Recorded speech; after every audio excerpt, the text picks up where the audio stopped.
Salut tout le monde, c'est Ujika. Ben écoutez, j'espère que vous allez bien. Donc là, cette semaine, on va réagir sur le chapitre 1062 de One Piece. Donc sans plus tarder, c'est parti. Donc là, on voit la couverture du Gamma 66. Donc ce qui se passe après, c'est que là, on voit une partie de l'équipage, attention, je précise, une partie de l'équipage de Luffy qui voit la fille, qui disent qu'elle était là pour les secourir, mais en fait, elle précise bien que en fait, derrière, elle s'appelle Lilith. Donc là, il y a Robin qui derrière a des doutes et clairement, voilà. Et la fameuse Lilith dit clairement que de toute façon, voilà, elle veut le dépouiller en quelque sorte. Donc là, elle est assez vénère, commence à les menacer. Donc il y a toutes les machines de Vegapunk qui sortent de l'eau. Et après, il y a un téléphone, enfin l'escargophone qui sort. Et il y a Shaka, donc apparemment quelqu'un qui doit être au-dessus de Lilith, qui lui dit clairement de les laisser tranquilles parce qu'elle dit que l'équipage de Luffy a une certaine réputation. Et voilà. Et comme il dit, ils vont pas se laisser faire gentiment. Et c'est bien ce qui se passe, c'est que c'est celui qui est devenu empereur il y a quelques jours. Donc on voit bien que en fait, bien que ça soit une île entre guillemets renfermée, ça montre bien que des infos circulent extrêmement vite. En fait, voilà, on voit des infos qui circulent quand même chez Vegapunk. On dit que l'île de Egghead est vraiment isolée, mais en fait, voilà, quand il y a besoin des infos, entre guillemets, Vegapunk les a. Donc là, on voit tout le monde réagir à leur façon. Donc on voit Usopp qui est en mode panique, Zoro qui dit rien, il y a Nami et Brook qui sont en mode méga panique, il y a Chopper, on le voit un peu, il a l'air d'être assez vénère.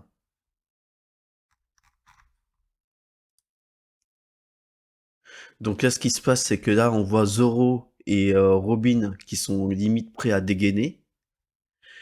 Là derrière, il y a Frankie et Sanji qui sont en kiff, mais je pense pas que c'est la même raison. Sanji parce que bah forcément il voit une femme. Et quant à Frankie, c'est plus ce génie de Vegapunk qui l'intéresse. Voilà. Et là, il y a Shaka, clairement, qui dit, bah, qui ordonne à Lilith donc de les faire venir. Et là, en fait, il y a bien marqué précisément Punk 01, Docteur Vegapunk Shaka. Donc Shaka, qui est la justice. Donc après, là, on revient sur l'île, je crois que ça doit être l'entrée de l'île de Egghead avec Luffy qui est en train de parler à Bonnie. Et donc là, on voit clairement, enfin, c'est, on va dire, ce qui se passe au niveau du lien de parenté. Voilà, c'est en fait Bonnie est clairement, on va dire, la fille de Kuma. On va dire les choses telles qu'elles sont. Et là, et voilà, de son côté, elle est vraiment dégoûtée puisque clairement, il n'a plus aucune conscience humaine. Je pense sur ce qu'elle a vu sur l'île de Marie-Joise, forcément, ça l'a plus que dégoûtée. Donc voilà. Et clairement, je pense que elle veut se venger de Vegapunk. Bah, pour ce qui s'est passé sur comment ça s'appelle sur Kuma Bonnie. Donc ça aussi, c'est hâte de voir un petit peu ce qui va se passer dessus. Donc là, ils sont dans le laboratoire de Vegapunk. Donc Luffy et Chopper qui sont là pour retrouver à manger. Et là, par contre, très très drôle ce passage-là de Bonnie. Au fait, c'est vrai que j'ai rencontré Sabo à Marie-Joas, mais bon, on verra plus tard. Franchement, est-ce que c'était une bonne chose de dire ça? Je sais pas, parce que si ça se trouve, elle a des sacrées informations, et peut-être ces informations-là, est-ce qu'elles auraient pu changer? Ça, on sait pas. Bref. Donc là, ils essayent de chercher à manger. Donc là, ils voient un dragon. Sauf que Luffy essaie de taper, on va dire, le dragon. Sauf qu'en fait, il passe à travers. Donc là, pareil, il voit des choses à, on va dire, à bouffer. Donc on voit, comme par hasard, Luffy. Bonnet et Chopper qui sautent dessus. Et derrière, Jinbei qui dit mais voilà, c'est impossible qu'elle a réussi à s'en poser comme ça, c'est un piège. Et donc là, il se casse la gueule, donc forcément, c'est des hologrammes en fait, hein. Voilà, c'est ce qu'ils disent. Cette gars, c'est sûrement un hologramme, j'en avais jamais vu avant. Et le fille qui dit, c'est quoi ce truc, ça me fout en rogne, des images lumineuses en 3 dimensions, c'est juste des trucs inventés. Ce monstre de l'espace, c'est pour ça que je travaille, voilà. Donc ouais, tout ça, c'est vraiment des hologrammes.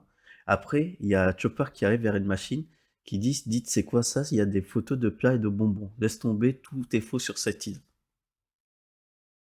Et là, il dit, je viens de le remarquer, mais la mer environnante était d'un froid polaire, alors qu'ici, c'est les tropiques, même si on est sur une île hivernale, c'est grâce à la climatisation insulaire que j'ai fabriquée. Donc là, en fait, on voit une autre personne qui apparaît. Donc, on va dire une sorte de grand robot, mais taille vraiment énorme, un peu enfantin, on va dire. Et là, qui explique qu'en fait, là, dans cette dimension de vie, parce que de base, Egghead est situé, on va dire, dans la partie, on va dire, comment dire, polaire, mais l'île en soi, et une partie de l'île, en tout cas, est sous les tropiques, on va dire, sous un climat, on va dire, limite chaud. Donc là, il apparaît. Donc là, il y a Luffy qui dit toi aussi t'es un hologramme. Donc là, il y a Luffy qui va essayer de le frapper. Donc là, forcément, on va dire, je pense que c'est une sorte de robot, un peu façon d'ailleurs, je trouve Astro Boy. Donc il frappe Luffy. Donc Luffy se retrouve de l'autre côté de la machine. Et apparemment, quand Luffy frappe, on voit une préparation qui est en train de se faire.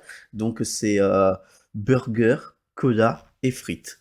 Donc là, il y a Bonnet qui commence à manger. Et là, il y a, il y a Luffy et Chopper qui les rejoignent. Donc là, il y a Luffy qui commence à se déchaîner sur la machine. Donc il commande steak, omelette au riz, porc pané. Donc forcément, Chopper, c'est barbe à papa gâteau. Et Bonnet, de son côté, c'est ramen, poulet frit, hot dog. Donc il y a le robot qui commence à parler. Enfin, celui qui ressemble à Astro Boy qui dit, je suis content qu'il vous plaise, mon cuisineur automatique.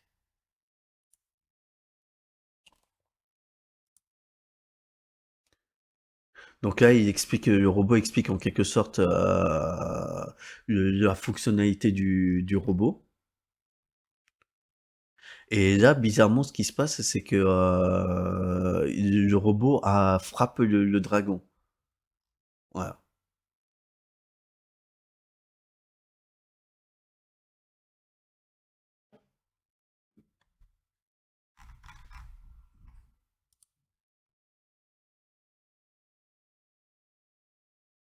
Et là, ce qui est marrant, c'est que ce qu'il dit le robot, c'est par rapport aux hologrammes. Il dit c'est là, c'est pas là. À vous de décider. Je dirais même que ces notions appartiennent au passé. Et donc, il y a Jimmy qui lui demande qui est ce robot. Et il dit, moi, je ne suis qu'un contractuel, injustement surnommé le scientifique de génie, le docteur Vegapunk. Et là, ils font un, mais par contre, on voit bien sur sa tenue, il y a marqué Punk 06. Donc, il y a Bonnie qui dit direct, mais qu'est-ce qu'il raconte? Et là, le fille qui dit, mais t'es Vegapunk, je sais qui c'est, Kobe en a parlé. Donc là, on arrive dans le nouveau monde. Donc là, on voit les membres du CP0. Donc Kaku, Stussy et Lucci. Et qui dit, mais... et à Kaku qui commence à dire à Lucci, qui dit que Vegapunk est seul. Mais c'est un tel génie qui est trop occupé, il n'a pas assez de temps. Il acceptait de l'aide de n'importe qui. Et donc, si ça se trouve, alors après, faut voir avec peut-être le punk 01, donc c'était Shaka, voilà, qui, si ça se trouve, a voulu voir l'équipage de Luffy, c'est peut-être qu'il a quelque chose à leur proposer. Donc, à voir. Et donc, ce qu'ils disent, c'est là, c'est Kaku qui apporte la précision. Il dit que visiblement, Dr Vegapunk est une entité de 6 personnes. Donc, le premier, donc c'est Shaka avec la justice. Le deuxième, Lilith avec Eman, donc celle qu'on avait vue qui menaçait le reste de l'équipage de Luffy. Le 3, Edison, la perception. Le 4, Pythagoras, l'esprit. Le 5, Atlas, l'impulsivité. Et le 6, York, le désir. Donc York, c'est celui qu'on avait vu dans ceux qui étaient avec ceux qui ressemblaient à Astro Boy. Et après, on avait vu le 2, Lilith le mal. Et là, l'outil qui dit c'est chiant les génies.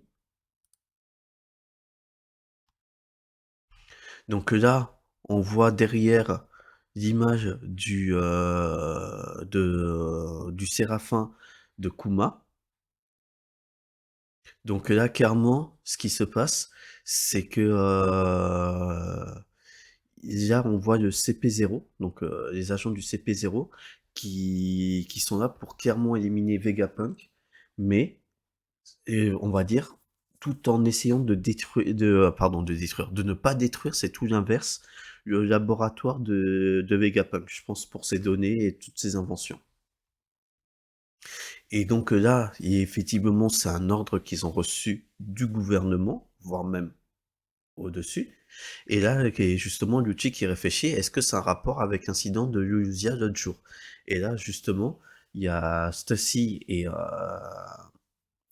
Kaku qui disent à Lucci, bah écoute, moins tu te poses de questions, en gros, et mieux c'est, en quelque sorte. Voilà.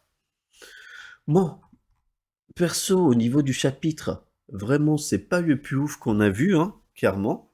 Après, le chapitre en soi reste toujours intéressant parce voilà, on en apprend toujours un peu plus, mais c'est pas le plus foufou qu'on ait vu. Bon, dans tous les cas, vous, j'espère que vous avez apprécié.